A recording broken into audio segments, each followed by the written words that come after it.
Hello everyone, আসসালামু আলাইকুম। আশা করি সবাই ভালো আছেন। আমি অনেক ভালো আছি। তো আপনাদের সামনে আজকে কখনো রান্নার রেসিপি নিয়ে আসেন নাই, তবে আজকে রান্নার রেসিপি নিয়ে আসলাম। নিজের রান্নাটা নিজে করেছি। তো আমি প্রথমেই দুধ পাস্তা তৈরির জন্য প্রথমে পাস্তা আমাকে সিদ্ধ করতে হবে। আমি ফুটন্ত গরম পানিতে 1 বাটি পরিমাণ পাস্তা দিয়ে দিলাম। এখন পাস্তাটা সিদ্ধ করতে হবে। আসলে পাস্তাটা খুবই শক্ত থাকে, যার জন্য অনেকক্ষণ যাবৎ সিদ্ধ করতে হয়। তো পাস্তাটা অনেকক্ষণ যাবৎ সিদ্ধ করার পরে আমি এটিকে ছাঁকনি দিয়ে ছেঁকে ঠান্ডা পানি দিয়ে একটু ঠান্ডা করে নিলাম এবং চিনি দিয়ে একটি চিনির ক্যারামেল তৈরি করে নিলাম আলাদা একটা সসপ্যানের ভিতরে।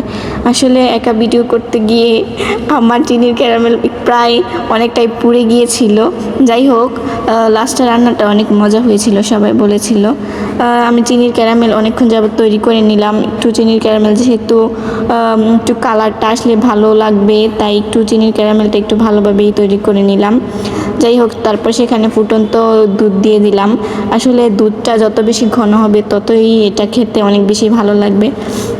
আমি চিনি তো দিয়ে দিয়েছিলাম। চিনি দিয়ে ক্যারামেল তৈরি করার পরও এরপরেও কেউ যদি অতিরিক্ত চিনি খেতে চান তাহলে দিতে পারেন। আবার আমার একটু চিনি কম হয়েছিল, যার ফলে আমার একটু আবার অবশেষে দিতে হয়েছিল। তারপর একটু হালকা লবণ দিয়ে নিয়েছিলাম।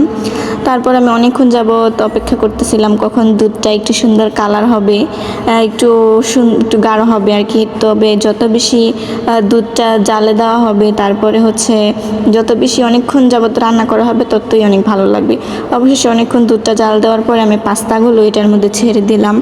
আসলে একা ভিডিও করতে গিয়ে আমি বুঝলাম যে রান্নার ভিডিও করাটা আসলে কতটা কঠিন। যাই হোক, অবশেষে আমি সাকসেসফুল হয়েছি। জানি না আপনাদের কাছে ভিডিওটা কেমন লাগবে, তবে আমি খুবই কষ্ট করে এটা তৈরি করেছি, নিজে ভিডিও করেছি। তবে আমার ভাই একটু হেল্প করেছিল যখন আর কি ভিডিও একা করতে পারতেছিলাম না, তখন এটা দেখে আমি এটার মধ্যে একটু জাফরান দিয়ে দিলাম। যেহেতু জাফরানটা দিলে দুধের কালারটা একটু সুন্দর আসে এবং আদার্স একটা স্মেল অনেক বেশি ভালো লাগে, এই জন্য আর কি আমি একটু জাফরান দিয়ে দিয়েছিলাম। তো আপনাদের বাসায় জাফরান থাকলে আপনারা দিতে পারেন, না থাকলে নাও দিতে পারেন। আসলে এটা কালার আনার জন্য একটু দেওয়া আর কি, পরিবেশনের সময় যেন সুন্দর লাগে। দেখেন আমার দুধটা প্রায় ফুটে এসেছে, প্রায় হওয়ার পথে। আমি অনেক দিন যাবতই ভাবতেছিলাম যে রান্নার কিছু রেসিপি নিয়ে আসবো, তবে রান্না করি না তেমন। আমি খুবই অলস, রান্নাঘরে আমি কখনো যাইও না, নিজের প্লেটও কখনো ধুই না, আম্মু ধুয়ে দেয়। তবে যাই হোক, একদিন আর কি সাহস করে গেলাম। তো অবশেষে দেখেন আমার দুধ পাস্তার ফাইনাল লুক। এটা অনেক সুন্দর একটা কালার এসেছে। যাই হোক, দেখতে আমার অনেক বেশি ভালো লাগতেছিল যে অনেকক্ষণ যাবত গরমের মধ্যে রান্না করার পরে ফাইনালি আমি এটা রান্না করতে পারলাম। তো আমার এই দুধ পাস্তার রেসিপি সবার কাছে কেমন লাগলো সবাই একটু বাসায় ট্রাই করে জানাবেন এবং অনেক ধন্যবাদ এতক্ষণ দেখার জন্য।